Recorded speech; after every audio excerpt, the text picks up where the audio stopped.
اعوذ باللہ من الشیطان الرجیم بسم اللہ الرحمن الرحیم اللہم صلی علی سیدنا محمد معدن الجود والکرم وآلہ وسلم۔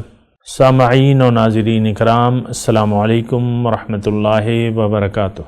آج کا ہمارا موضوع یہ ہے کہ کیا ہم مقام علیین تک پہنچ سکتے ہیں؟ اس کا جواب اثبات میں ہے کہ ہاں بالکل آپ پہنچ سکتے ہیں۔ اللہ تعالیٰ نے ہمیں پیدا ہی اس لیے کیا ہے کہ ہم مقام علیین تک چلے جائیں، اللہ کے قریب ہو جائیں اور اللہ کی جنت میں داخل ہو جائیں۔ یہ واحد مقصد ہے۔ تو بالکل ہم پہنچ سکتے ہیں، اس سوال کا جواب بالکل ہاں میں ہے کہ ہاں پہنچ سکتے ہیں۔ اب آپ پوچھیں گے کہ کیسے، تو وہ میں آپ کو بتا رہا ہوں کہ آپ نے سب سے پہلے نیت بنانی ہوگی۔ وَاذْكُرِ اسْمَ رَبَّكَ وَتَبَتَّلْ إِلَيْهِ تَبْتِيلًا آیت آئی ہے سورہ مزمل میں کہ اللہ کے نام کو یاد کرو اور ہر ایک سے کٹ کر اس کی طرف لگ جاؤ، ہر ایک چیز سے، یعنی قلبی تعلق دنیا کی چیزوں سے کاٹ کے اللہ کی ذات کی طرف لگا دو۔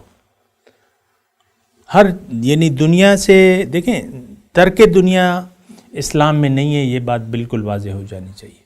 ترک دنیا نہیں ہے، لیکن ترجیح ہماری دنیا میں آنے کی کیا ہے؟ آخرت ہے اور اپنی روحانی ترقی ہے۔ ہم جانے والے ہیں رب کے پاس۔ یعنی یہ بات آپ کو میں نے بتائی تو نہیں ہے، لیکن آپ کے ذہن میں، یا شاید بتائی بھی ہو، لیکن آپ کے ذہن میں یہ بالکل واضح ہونا چاہیے۔ دیکھیں، اللہ تعالیٰ نے ہمیں اپنے لیے بنایا ہے۔ کس کے لیے؟ اب کتنی یہ عظیم الشان بات ہے کہ اللہ تعالیٰ ہمیں اپنے دربار میں بلا رہا ہے اپنی ملاقات کے لیے اور اپنے دیدار کے لیے۔ اس نے ہمیں منتخب کر لیا ہے، انی جاعل فی الارض خلیفہ، کہ میں اپنا نائب کیا ہوتا ہے؟ نمبر 2 ہوتا ہے۔ انسان اللہ کا نائب ہے، یعنی اس میں صلاحیت موجود ہے۔ اب اگر یہ صلاحیت کو ہم، یعنی یہ ایک دانہ ہے، انسان ایک بیج ہے، اگر یہ آپ اس کو مناسب زمین میں، یعنی اپنے آپ کو کاشت کر دے گا اور مٹی میں دبا دے گا، اپنی خواہشات کو مٹی میں دبا کے اپنی روحانی حیثیت کو فروغ دے گا، تو پھر کیا ہو جائے گا کہ اس سے ایک ایسا، یعنی یہ پھر اپنے اللہ سے مل جائے گا۔ یہ میں مختصر طور پہ بتا رہا ہوں آپ کو۔ اب مقام علیین کیا ہے؟ یہ تو اللہ تعالیٰ کا مقام قرب ہے، اللہ کی نزدیکت کی ایک جگہ ہے۔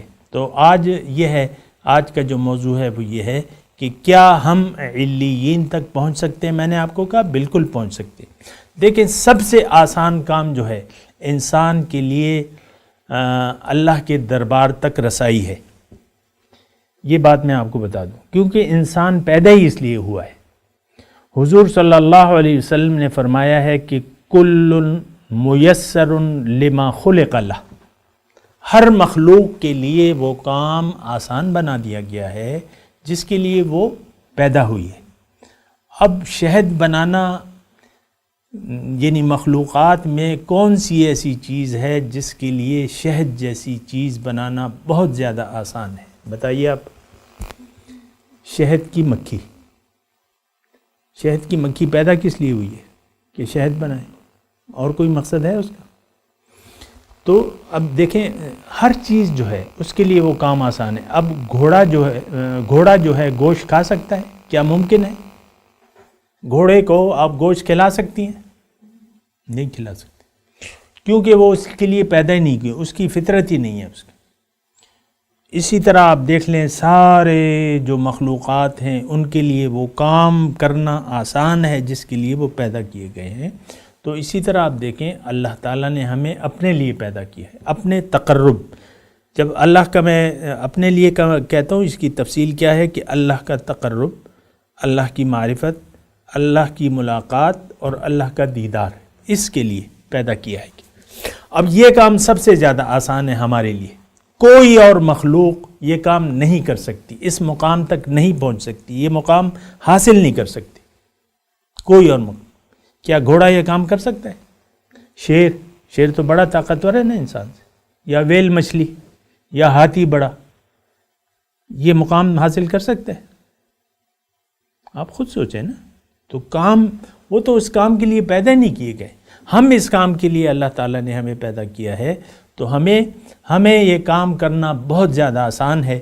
گفتگو جاری ہے لیکن وقت ختم ہے. وآخر دعوانا ان الحمد للہ رب العالمین. مولاي صل وسلم دائما ابدا على حبيبك خير الخلق كلهم.